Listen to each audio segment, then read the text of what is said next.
15 years. It goes all the way back to 1999, I guess, when CETs were first introduced. And, I see the revisions over the years as ACDS's commitment to striving for continuous quality improvement in partnership with the agencies. If you were around in the old days when we used to have the core standards, they were pretty dry, and the CETs, well, they were developed with intensive input from all kinds of stakeholders, the clients, their families, agencies, frontline staff, managerial staff. So really, you're benefiting from input from all these people rather than just having somebody come along and say, this is the way it's going to be, right? This is going to be the standards, this is what everybody's going to follow.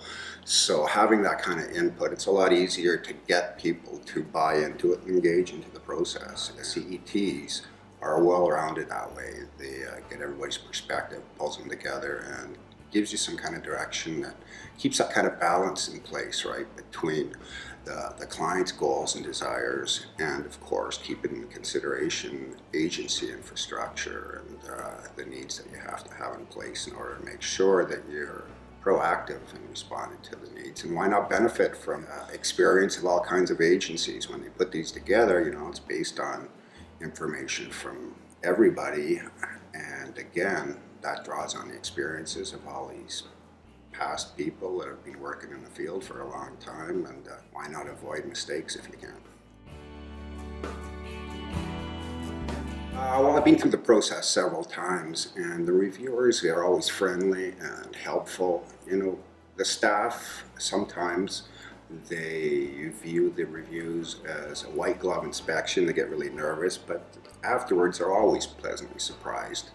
The reviewers, when they're out on site, they're trying to catch you doing the right things, not there to catch you doing the wrong things. They're helpful. It's great to be able to talk to them about the different experiences that they've had that are similar as well, and how they're dealing with the things in the agencies that they have as well. And they're quite easy to talk to, like I say, outside of the formal process as well, just when you're driving from site to site with them and just having informal conversations and gaining from each other's experience and knowledge.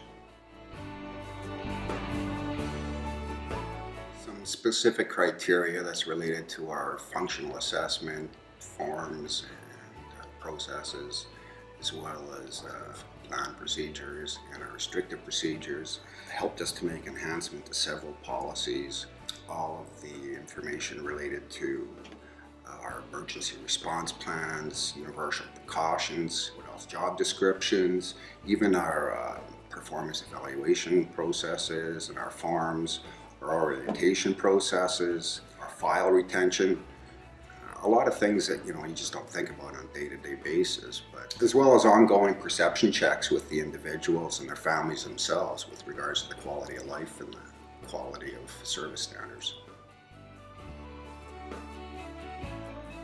It's really helped us to enhance our policies and procedures and to tweak our practices. Our staff have really grown in their knowledge just through the process of the review itself. The families, they've become more knowledgeable about the whole system. When they first come in, they sometimes are like a deer in the headlights, and this gives them an opportunity to really put everything into perspective.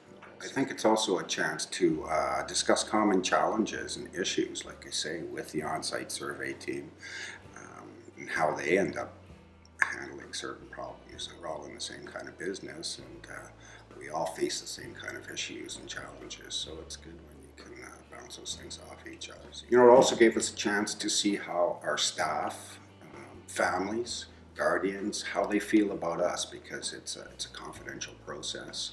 So it really gave us an opportunity to hear about the good things that we were doing and to have some honesty about areas that we know that we can improve in. I really recommend that you have a reviewer on staff within your agency. It's great to keep up to date on everything that's going on, the changes to the standards and maybe revisions to the way that the reviews are carried out. But at the same time, again, it's that chance to see how other people are dealing with things. One of the things that you can do as a result of having a surveyor, reviewer on staff is that You can set up a mock survey, which is very helpful in helping staff to get over their initial anxiety with the whole process and helping you make sure that you're tending to all of the small areas that you might not think about until you actually walk through the standards indicator by indicator.